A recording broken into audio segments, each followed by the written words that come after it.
Bonjour à toutes et à tous, Radio Costude à l'antenne pour l'émission de février 2022.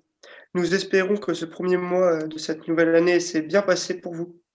Nous sommes en compagnie de Lauriane qui nous parlera dans un instant des ateliers réussite mis en place par l'URCA, ainsi que de Luna qui nous parlera de la nuit de l'horreur, organisée par la Comète. Asia, elle, nous parlera également de la nuit de l'horreur, mais aussi de la Saint-Valentin. Quant à moi, Léo, je vous réserve une petite surprise culinaire à la fin en espérant qu'elle puisse vous plaire. Je laisse maintenant tout de suite la parole à Luna et Asia. Donc le vendredi 4 février au cinéma de la Comète à Châlons-en-Champagne, vous pourrez assister à la Nuit de l'horreur qui se déroule de 22 heures au petit matin. Cet événement est principalement l'objet de diffusion de films d'horreur, comme vous pouvez vous en douter. Quoi de mieux pour mettre vos peurs à l'épreuve? Plusieurs activités vous seront proposées, comme des animations, des goodies, des snacks. Et n'oublions pas que le petit déjeuner vous sera offert. Les prix pour pouvoir participer sont différents selon votre temps de présence. En effet, si vous décidez de rester pour la programmation d'un seul film, alors les tarifs sont de 4 euros ou bien de 3,50 € en tarif réduit. Alors que pour les plus courageux d'entre vous, qui décident de participer toute la nuit, les tarifs seront de 12 euros et de 10 euros en tarif réduit. Des tarifs qui me semblent plutôt abordables pour une soirée qui vous promet des frissons garantis. Lors de cette soirée, 4 films vous seront proposés. Us, Le massacre à la tronçonneuse, Hérédite et enfin Witch. Ça fait peur tout ça, mais ça donne envie d'y aller quand même. Exactement. Maintenant, on va passer à une interview de Asia qui va poser des questions à Sarah à propos de cet événement. Bonjour à tous, j'ai interviewé Sarah et Pauline de la Comète qui vont nous en dire un peu plus sur cet événement de la Nuit de l'horreur. Alors je vais directement vous poser des questions. Oui. Déjà, pourquoi vous avez décidé de mettre en place cet événement de la Nuit de l'horreur? Alors, on a voulu mettre en place la Nuit de l'horreur à la Comète pour faire un événement qui sortait de l'ordinaire, pour vraiment marquer le coup avec quelque chose qui sort des horaires habituels du cinéma. On voulait faire quelque chose d'un peu festif et aussi qui s'adressait particulièrement au public plus jeune que notre public habituel à la Comète.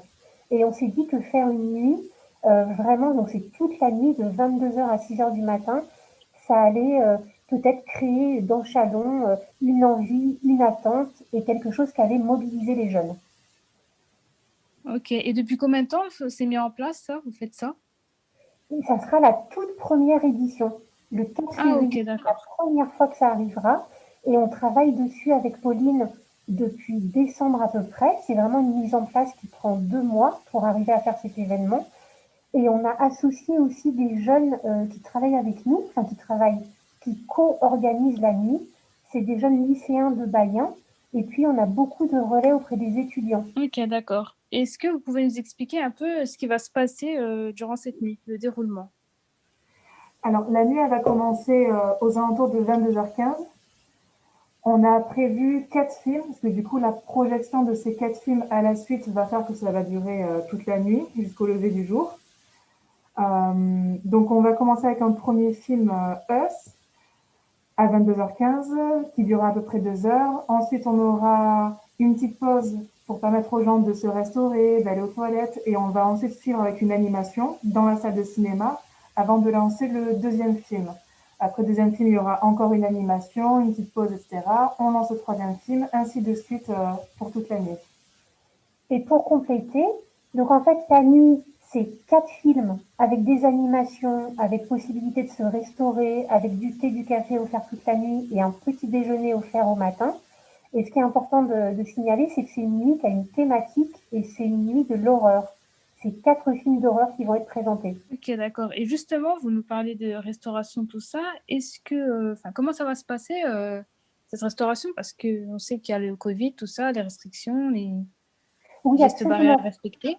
Absolument. Alors en fait, la grosse contrainte qu'on a, c'est qu'on ne peut pas manger dans la salle de cinéma. Mais à la Comète, la salle de cinéma, juste à côté, se trouve un grand espace qui est normalement une salle d'exposition qu'on aménagera avec des tables, des chaises. Nous, on proposera à la vente des sandwichs et puis aussi des barres chocolatées, des Twix, tout ça, des canettes. Si les gens veulent venir avec leur paquet de chips ou des choses comme ça, ils peuvent aussi. Ils peuvent juste pas venir avec de la nourriture chaude. Et l'idée, ce sera juste de pouvoir manger et se restaurer entre les séances et pas dans la salle de cinéma. C'est ça la contrainte qu'on a. Et dans la salle, il faudra le port du masque en permanence, comme c'est actuellement dans les salles de cinéma. Ok, d'accord. Bon, bah, je crois qu'on a fait tout le tour. On espère qu'il y aura du monde pour cet événement. C'est Ça va gentil, toucher merci beaucoup de jeunes. beaucoup. Ouais. Ça vous donne envie? Moi, là, Ah oui, oui. personnellement, oui. Trop bien. Ouais, c'est un super projet. C'est un super Ouais. projet et j'espère qu'il y aura du monde. C'est gentil. D'autant plus que je tiens à préciser que pour les jeunes, le prix pour la nuit entière est de 10 €. Donc ça fait à peine 2,50 € le film. C'est quand même C'est raisonnable, ouais. Ouais. Oui, tu as raison, Pauline, de le dire. Merci. C'est 10 € la nuit en tarif réduit. Et c'est peut-être important de dire aussi, si jamais il est possible de venir que pour un film ou pour 2 films, on n'est pas obligé de venir pour les 4 films. On peut acheter son ticket pour un film, ou 2 ou 3, ou pour toute la nuit. Super. Eh ben, merci beaucoup en tout cas. Merci à vous. Et tout de suite, passons aux ateliers réussites présentés par Lauriane. Les ateliers réussites sont organisés par l'URCA pour les étudiants de première année de licence et de première année de BUT, mais ils sont tout de même ouverts à tous. En effet, nous savons la charge de travail imposante que nous avons en tant qu'étudiants. C'est pour cela que ces ateliers peuvent être très importants pour nous, les étudiants. Le but de ces ateliers est d'aider les jeunes afin de booster leur confiance en eux et leur estime d'eux-mêmes, ce qui est très important, surtout pendant cette crise sanitaire. Ils permettent aussi d'apprendre à gérer notre temps efficacement et donc d'avoir plus de temps pour dormir. Ça permet aussi de savoir gérer et diriger un projet, ce qui peut nous servir dans notre vie professionnelle. Ces ateliers peuvent permettre d'améliorer notre prise de notes, ce qui peut être très utile pour les cours et pour nos futures réunions professionnelles. Enfin, ces ateliers nous permettront d'apprendre à repérer et valoriser nos propres compétences, ce qui n'est pas simple et surtout est indispensable, notamment pour les CV et les lettres de motivation. 3 dates sont disponibles en février. Donc, il y a le 9 et le 10 février 2022. Les séances, elles se dérouleront de 14h30 à 17h sur le thème de « Savoir dompter la gestion du temps ». La 3e séance aura lieu le 18 février 2022, de 11h à 13h30, sur le thème « Comment organiser mon temps et gérer mon énergie en fonction de mon rythme personnel ». Ces ateliers ont lieu en distance, mais attention, il faut quand même penser à s'inscrire. Pour cela, il vous suffit d'envoyer un mail à l'adresse lycée-universitaire@univ-reims.fr en indiquant votre filière et votre numéro d'études. D'autres ateliers auront lieu au mois de mars et avril. Vous pourrez retrouver plus d'informations sur le site de l'URCA. Merci Lauriane. Et tout de suite, Asia va nous parler un petit peu de la Saint-Valentin. Et oui, parce que ça va bientôt être la Saint-Valentin. Donc depuis maintenant de nombreux siècles, plus précisément le 14e. Le 14 février, vous avez pour habitude de faire un dîner aux chandelles ou pas, en compagnie de votre bien-aimé. C'est pour un grand nombre d'entre vous l'occasion de déclarer votre flamme, alors que pour d'autres, ce n'est rien de plus qu'une fête commerciale. Mais pour autant, elle perdure dans le temps. C'est pourquoi nous avons décidé, en ces temps difficiles, de vous donner un petit coup de pouce pour affirmer vos sentiments à votre crush. Pour cela, nous organisons un jeu concours.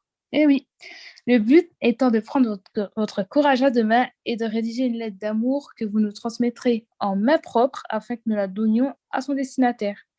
Une fois cette étape faite, la personne ayant reçu la lettre aura 1 semaine pour vous retrouver. Les premiers ayant formé leur duo remporteront 2 places de cinéma pour un date.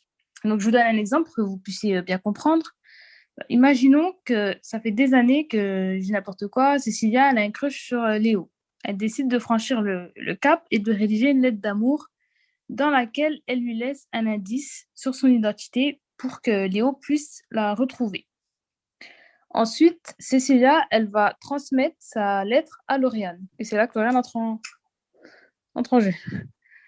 Quand j'aurai récupéré la lettre, je pourrai la donner à la personne concernée, donc à Léo, sans lui révéler l'identité de la personne qu'il souhaite lui donner. À partir de là, il n'y aura plus qu'une seule semaine pour trouver l'identité et donc pour pouvoir avoir une chance de gagner les places de cinéma. Voilà, j'espère que vous aurez bien compris. Eh bien, j'espère que tout ça n'est pas forcément réel. J'espère qu'en 2022, l'amour existe encore en tout cas. Mais tout de suite, retrouvons Luna et Lauriane qui vont nous présenter un concours d'écriture.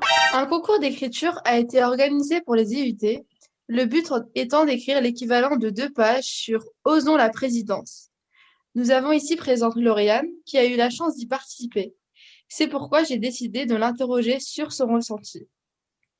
Alors, Lauriane, comment as-tu découvert ce concours? En fait, il se trouve que c'est le prof de communication, enfin, d'expression et communication, qui nous en a parlé, qui nous a proposé d'y participer, en nous précisant bien sûr qu'il serait là pour nous aider si on en avait besoin. Et quel a été ton ressenti sur cette expérience? Alors, j'aime beaucoup écrire, donc c'est vrai que j'ai beaucoup apprécié d'essayer d'écrire quelque chose sur un thème particulier, ce que je n'avais pas forcément l'habitude de faire.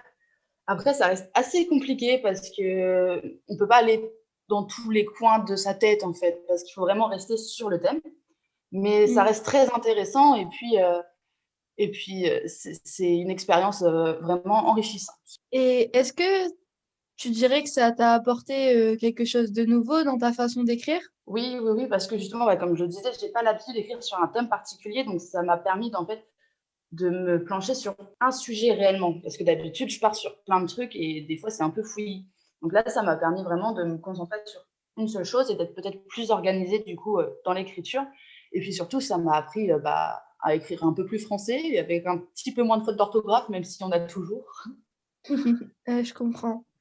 Lauriane, tu m'avais déjà confié écrire de toi-même. Est-ce que ce concours t'a conforté dans l'idée d'écrire, de faire ça plus souvent? Oui, parce qu'en soi, quand on écrit nous-mêmes, on n'a pas forcément de vrai but à la fin. Finir l'histoire, bien sûr, de la faire lire au maximum de personnes aussi. Mais là, comme c'est un concours, c'est vrai qu'il y a un but un peu plus réel, on va dire, parce qu'on peut quand même gagner des choses. Et ça motive un peu plus quand même.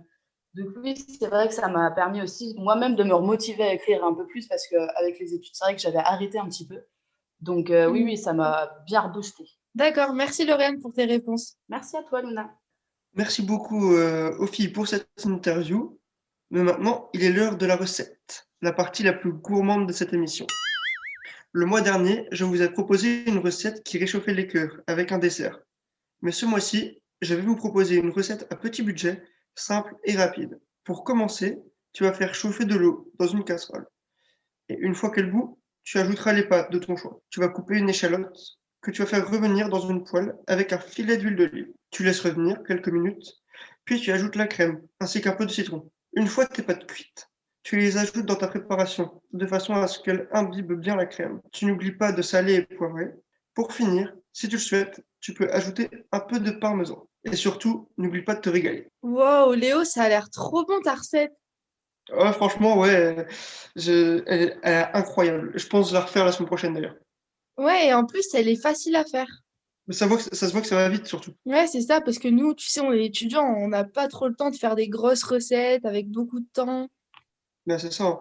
Le midi, on n'a pas forcément le temps de cuisiner beaucoup, donc Donc, depuis peu, les amis, nous avons créé une cagnotte Litchi pour la Radio Costude. En effet, afin de produire nos propres émissions, Radio Mono nous a prêté de l'argent pour financer notre propre matériel afin d'être 100% indépendants et de nous implanter dans les nouveaux locaux au sein de l'IUT. Donc, nous devons rembourser cette dette au plus vite et nous comptons sur vous pour participer à cette cagnotte. Tous les dons, même les plus petits, nous aideront. Voilà, donnez 1 € même, c'est sauver votre radio étudiante. Si vous ne pouvez pas participer personnellement, vous pouvez aussi partager notre cagnotte à votre entourage. Cela nous aidera. Il faut savoir que c'est un projet qui nous tient beaucoup à cœur et nous voulons le maintenir pour qu'il perdure. En effet, ça fait déjà 6 ans que Radio Costude existe. merci Luna de nous avoir présenté la cagnotte. Merci à toutes et à tous de nous avoir écoutés. N'oubliez pas de nous suivre sur tous les réseaux sociaux, Instagram, Facebook, YouTube, sous le pseudo Radio Costude. Et je vous souhaite une bonne fin de journée. À bientôt pour de nouvelles aventures.